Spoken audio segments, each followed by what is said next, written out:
Okay. Just talk to me. Make sure my hair's all right. Jeff Lewis. I am the president and CEO of BrewBilt Manufacturing. We got started, it's been 5.5 years now.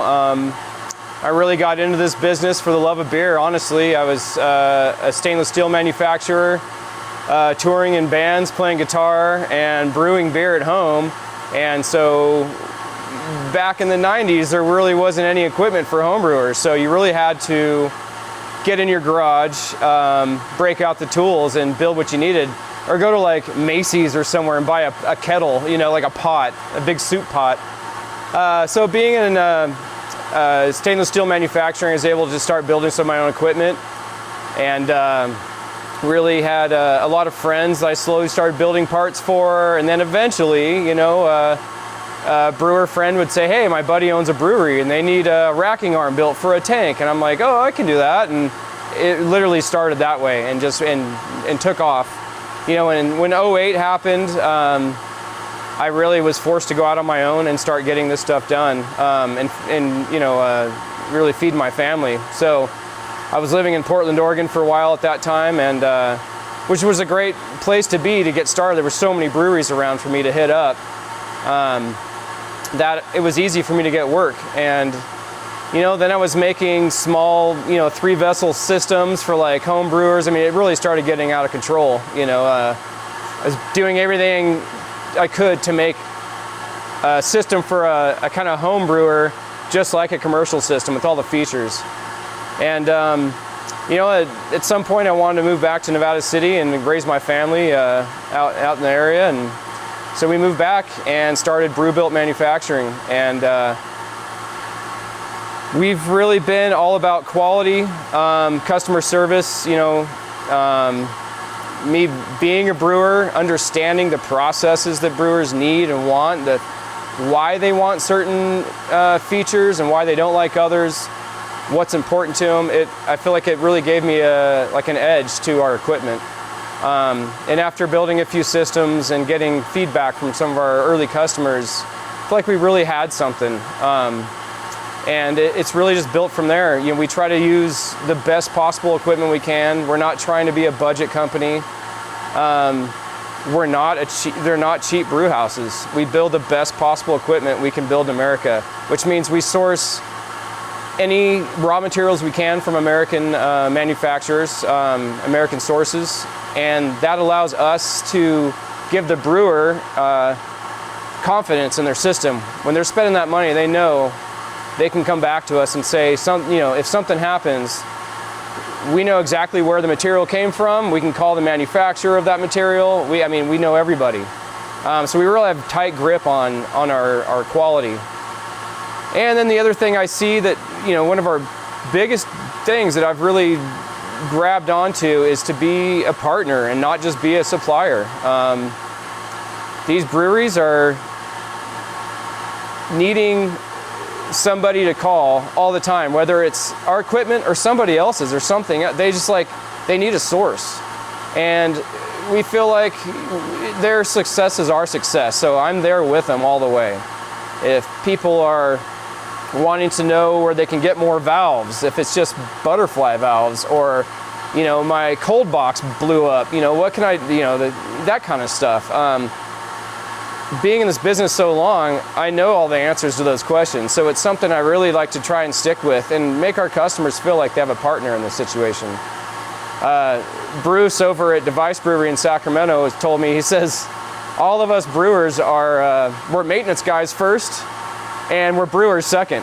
And he goes, we spend so much of our day fixing things, you know, turning wrenches and trying to stop leaks on things and trying to figure shit out. So it's really something that I feel we can add to the brewer's situation and help them throughout their life of their brewery, you know. And in the end, I want them to come back to us and tell other brewers that, you know, we've had a really good situation and friendship and camaraderie with BrewBilt. And that's why we give out a 6-year warranty on all of our manufactured equipment, because I know it'll last 100 years, but we're just trying to show people, like, look, we're behind you at least this much. I mean, You know, some of the biggest mistakes I've seen new brewers, and this is usually home brewers getting into the commercial market. Maybe they have a business guy that's doing the financing side, and they're just the brewer, or they're doing it all themselves. It's a scary world to just step into, which is understandable. I mean, going into something like this when you're used to doing 5-gallon batches it's pretty sketchy. And that summer, we really know that we have to hold hands with people and really help them through. Some of the big problems with that I've seen is mainly the type of brew system they're using, or that they want to get into, and the size. So, you know, we help people out. A lot of the times it's like, have you come up with a business plan?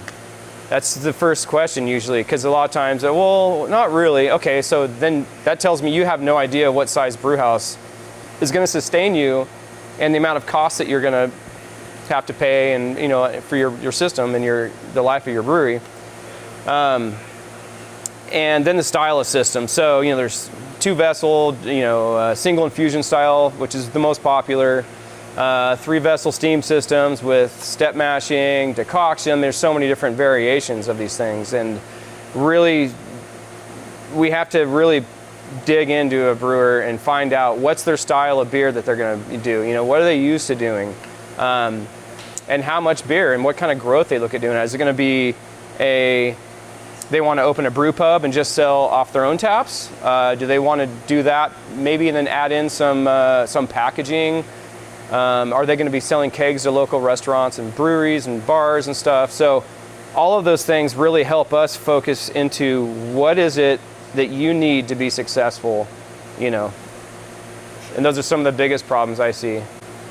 Let's see, I got a phone call, say one day. I just got a call and out of the blue at the office, and hey, my name's Charlie Johnson. You know, he was working for another manufacturer at the time that he was really unhappy with, and some of those guys I used to work with as well, so that I think they kind of keyed him in like, hey, you should call this guy Jeff Lewis at BrewBilt Manufacturing. So he called me up out of the blue and just you know, talking about, you know, he wanted to represent a better manufacturer.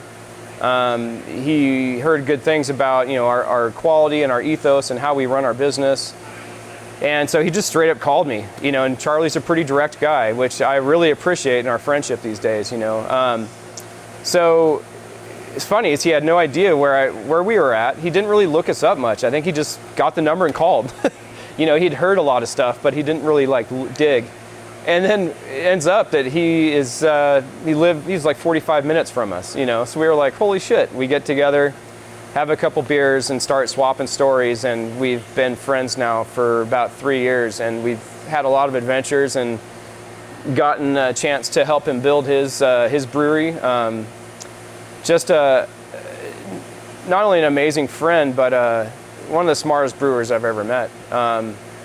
And he really puts himself out there. He's traveling the world, working with other breweries in different time zones and languages and stuff, and coming back with all these amazing stories. And he's just got a unique approach to how he sees his brewery being run, and it's made me really proud that he's asked us to build his equipment, and I'm just happy as hell to be a part of it, you know. Yeah. Hey, Charlie. Get your ass over here. We're talking about you.